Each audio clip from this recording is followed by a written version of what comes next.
This video is sponsored by Eduquest.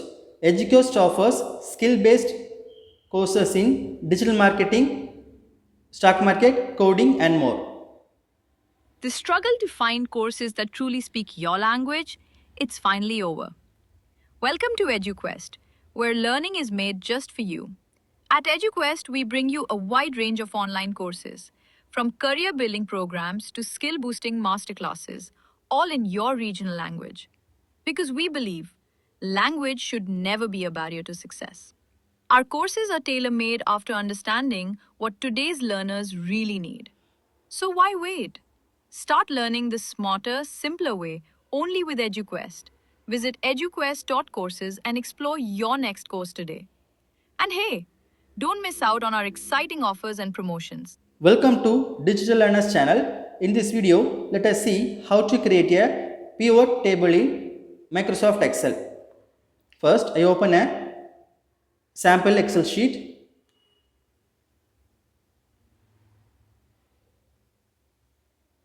Now, let us see the difference between table and a pivot table. In table, it is a structured way to store and display the data. Pivot table is a tool for summarizing, analyzing and exploring data often within a larger table. So, first we are going to create this data into a table. For this, I select the heading of the table and I make this heading into bold, or you can press Ctrl plus B in the keyboard.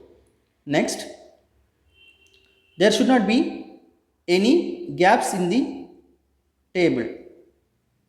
So I select this row and from the home tab I click on delete, and there should not be any empty columns. So I click on delete to delete the column. Now this from a structured data without any gap.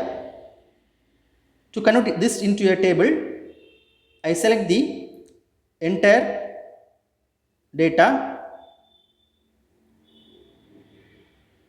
without leaving any gap.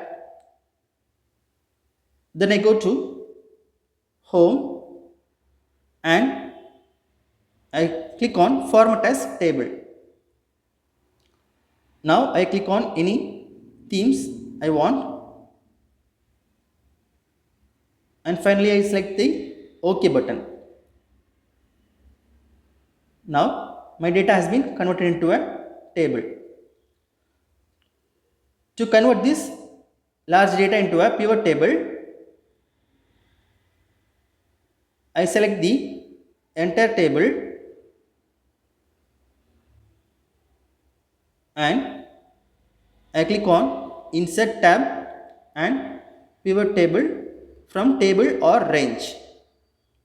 Now a dialog box opens and here I select the table 1, and here you can use existing worksheet, that is this worksheet, and you can select any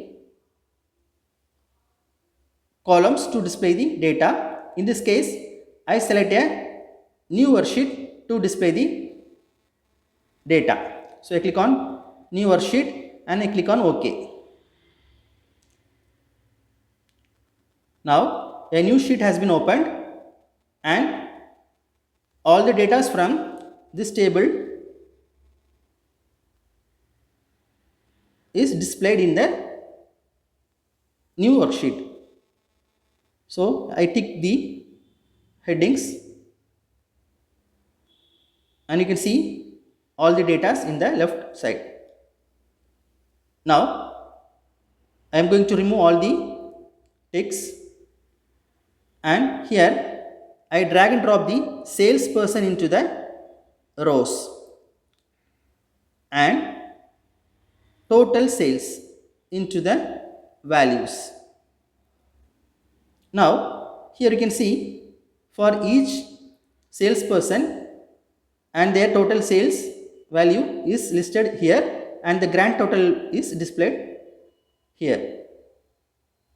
Now I remove the total sales and I am going to display the total orders they have taken, and here you can see each person's orders in the list and the total orders value.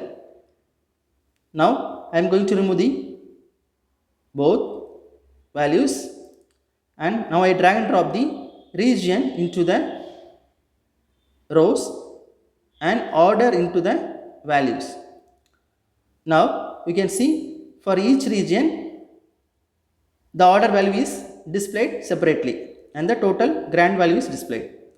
Now I remove the values and I drag and drop the total sales. Now you can see for each region the total number of sales is displayed here. Here is the grand total. So in this way you can easily create a pivot table to summarize all the data. Thank you.